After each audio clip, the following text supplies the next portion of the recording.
Ауыл бүгін қарбалас тірлікке кіріскен. Қарбалас болатын жөні бар. Сейіт ақсақалдың хабарсыз кеткен жалғыз ұлы туған еліне оралды. Үстіне киген шинелі бар, балдаққа сүйенген. Соғыста бір аяғын жоғалтыпты. Бүгін сол үйде кішігірім той домалақ. Соғыс аяқталғалы 1 жыл 6 айдан асқан кез. Ел жаңа есін жиға бастаған шақ еді. Күздің кезі болатын. Сейіт ақсақалдың үйі аузы мұрнынан шығып кісіге аулақ толы. Келгендер біреуі бауырсағын, біреуі жалғыз омыртқасына әкеліп жатыр. Сол кезде есіктен Гауһартас апай да көрінді. Бір жақ қолтығында балдағы бар, қолында таяғы. Бәріміз жарысып жол беріп жатырмыз. Беліне байлап алған дорбасын шешіп, үй иесі әйеліне "Мынау ешкінің бір асым еті, қазанына саларсың" деп беріп жатыр. Төргі бөлмедегілер өз алдына әңгіме дүкен құрып алған. Гауһартас апайды төрге отырғызып жатыр. Шәй ішілді. Әңгіме қыза келе, ауылдағы қалжақбас тайлақ отырып сөз бастады. Соғыс дейміз ғой. Гауһар әже, осы сіз қай соғысқа қатысып аяқтан айырылып жүрсіз, демесі бар ма? Отырғандар күліп жатыр. Әже ауыр күрсініп үнсіз қалды. Сәл үнсіздіктен кейін әже тағы күрсініп, "Айтсам айтайын, ал тыңдаңдар", деді. "Мен бір өте ауқатты, ауылға қадірлі кісінің қызы едім. Ауыл маңынан өткен кеткен жолаушылар үйге қонақ болып түстеніп аттанатын еді. Ата-анам өте қонақжай отбасы болатын. Ал мен шолжан ерке қыз едім. Анам мені келін боп түскеннен кейін 8 жылдан соң көтерсе керек. Оның үстіне мен әжемнің баласымын. Бір қызығы келген кісінің атын кермеден шешіп алып шауып кетуші едім. 1-2 айналып шауып келемде аттарын қара терге түсіріп байлап қоям. Сондай бір кезекте қонақтармен қоса әкем де бір жерден келіп, бәрі аттарын байлап үйге бет алысымен қазанға ет асыла бастады. Бұл қонақтар ұзағырақ отырады дегенді білдіреді.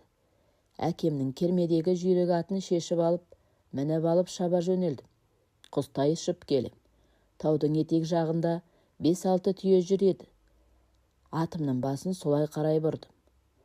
Сұр бура да сол маңайда жүргенін байқадым. Әкем бураға тақама деп талай ескерткен болатын. Шауып келем. Тақай келе жанамалап бураны тартып жібердім. Бураға қатты тимеген болар деп өзімде тіксініп қалдым. Астымдағы атыма сенем. Осы өңірдегі жүйрік аттың біреу еді. Кенет бір дыбыс шыққандай болды ма, жалт қарасам, бура салып ұрып қуып келеді. Қорыққанымнан аттың жалына жабысып алдым. Қай жерде келем, қай жақты бет алып келем белгісіз. Аттың тізгінін қоя бердім. Күн таудан асып бата бастаған кез. Бура әлі қуып келеді. Кенет ат сүрініп кетті. Аяғын суырдың ініне тығып алдау деп ойлағанымша болмай ұшып түстім. Бура тақап қалғандай көрінді. Сол кезде Алланың құдіретімен бір тесіктен үңгірге түстім де кеттім. Отыра кеттім. Арқамды топырақтың іргесіне сүйеп жан-жағыма қарадым. Отырған жерім біреудің көрі екен. Соған түсіп кеткен екем. Бір аяғымдағы мәсімнің түсіп қалғанын байқадым. Көрдің іші тастай қараңғы еді. Тоңа бастадым. Шығып көрейін деп түсіп кеткен тесікке қарай ұмтылдым. Аяғымды іргедегі топыраққа тіреген болам. Сусып кетеді. Түн мезгілі еді. Көрдің іші тастай қараңғы. Қарсы қабырғаға бір жарық түсті. Кенет бір қорқынышты үн шыққандай болды да, кісіге ұқсайтын бір мақұлықпен түрі өте қорқынышты бір хайуан пайда болды. Оттай жанған көздерімен қарағанда, манағы мәсі жоқ аяғым тыз ете қалды. Қорыққанымнан көзімді жұма алмай қатып қарап қалыппын. Бір уақытта әлгі өліп жатқан адамға тұр деді. Әлгі жатқан адам әйел екен. Шашы кеудесін жауып кеткен. Арқасын іргеге сүйеп отырды. "Аузыңды аш", деді әйелге бұйырып. Әйел аузын ашты. "Тіліңді шығар", деді зекіп. Тілін шығарып еді, шап беріп ұстай алып созғанда, әлгі әйелдің тілі 1 метрден асып кетті. Тілді ұстаған қолымен 2 жаққа басын соғып жіберді. Әйел бейшара ыңырсыған үн шығарғандай болды. Қайтадан тілін ұстап, басын 2 жаққа соқты. Түрі жаман адам тұрып.